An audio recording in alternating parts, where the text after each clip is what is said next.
Greetings, everybody. My name is Daniel, and together with my wife, we serve as pastors at Watoto Church, Kansanga.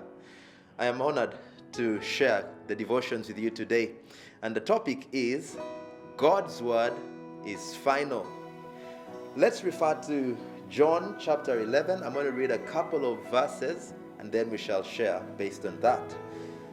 Verse 3 says, "So the two sisters sent a message to Jesus, telling him, 'Lord, your dear friend is very sick.'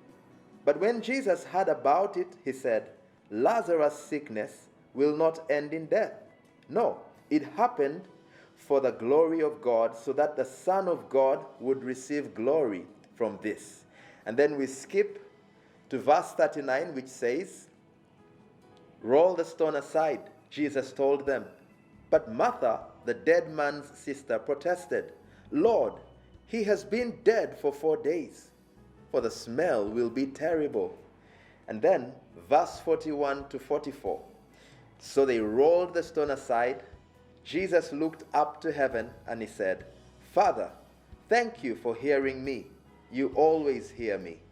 But I said it out loud for the sake of all those standing here, so that they will believe you sent me.' Then Jesus shouted, 'Lazarus, come out!' And the dead man came out, his hands and feet bound in grave clothes, his face wrapped in a headcloth. And Jesus told them, 'Unwrap him and let him go.'" Friends, indeed, God's word is final. This scenario confirmed what Jesus had said in verse 4 when he said, "Lazarus' sickness will not end in death." Verse 39 shows us that the facts had presented that indeed Lazarus had been dead 4 days. There was evidence in the bad smell that showed that his body had begun to decay. But Jesus still spoke, and he commanded Lazarus to come back to life, which indeed happened.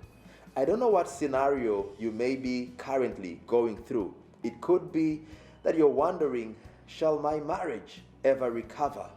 Or maybe you have a loved one in hospital and the doctors have confirmed that, look, it's just a matter of time. There's nothing we can do. We have lost them. Or it could be that the pandemic has presented such an interruption in life that you're wondering, shall my business ever recover? Shall life ever get back to normal? I want to encourage you. God's word is complete. God's word is supreme.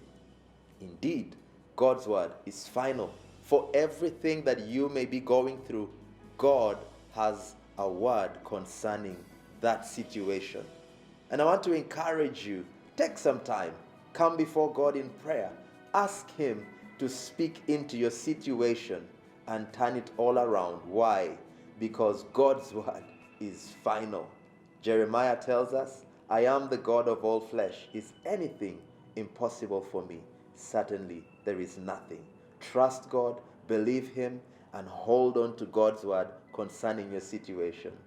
God richly bless you.